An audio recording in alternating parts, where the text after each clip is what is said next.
Who says there's an NFL offseason? Just a day after Peyton Manning's press conference announcing he's going to be a Denver Bronco, we sat here, Hub, and talked about whether there'd be any market for Tim Tebow. A day later, now he's a New York Jet, a big trade heading out to the Big Apple. What do you make of it? Well, the day after I said there'd be no market at all because the team would have to be crazy to get into this, it turns out, according to my sources, there was a market of two teams, the Jacksonville Jaguars and the New York Jets. The Jaguars owed it to themselves, owed it to their fans to put on a front of going to get Tim Tebow. Whether they were really serious or not isn't clear. The New York Jets, this smacks of two things, folks. Number one, the new offensive coordinator of the New York Jets, Tony Sparano, the man who introduced the Wildcat offense to the NFL. I think the thinking is if anybody knows what to do with Tebow, it's going to be Sparano. The question is, what does it do to your recently extended quarterback, Mark Sanchez, who's had a confidence problem all along and is not a great candidate to run in Wildcat formations or to run any type of bootleg or spread option offense. So it does create some conflict there. I think the bigger story here that you're going to hear people talk more and more about,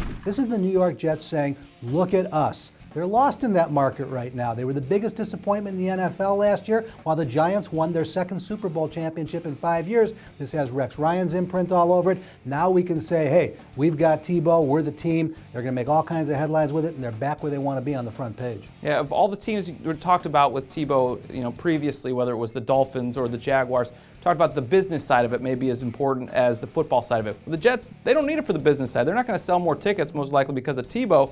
But is he going to have an impact in terms of football? Well, they don't need him to sell tickets. The football question is a separate question, though, because, and folks get mad at us when we talk about this. I'm sorry, folks. This is the reality of the story. Tim Tebow is a social issue. He's not just a football player. And what's going to happen now, he's going from not an ultra-conservative, but a fairly conservative market in Denver to the most liberal marketplace in the country. He's got the New York East Coast media out there. There's going to be a whole different reaction to Tim Tebow in New York, and it's really going to change the face of this story. Once he gets on the football field, we see what the Jets try and do with him and what kind of success he has. I will tell you right now that he might want to cut down on his Tebowing a little bit because it's not going to play as well in New York as it did in Denver. That's not my personal comment or thought. That's just the reality of the situation. How do you expect him to coexist with Rex Ryan? Very different personalities. Well, I think they'll do fine, but what about a Santonio Holmes? I mean, you couldn't find two more different players. There's all kinds of issues that pop out at this.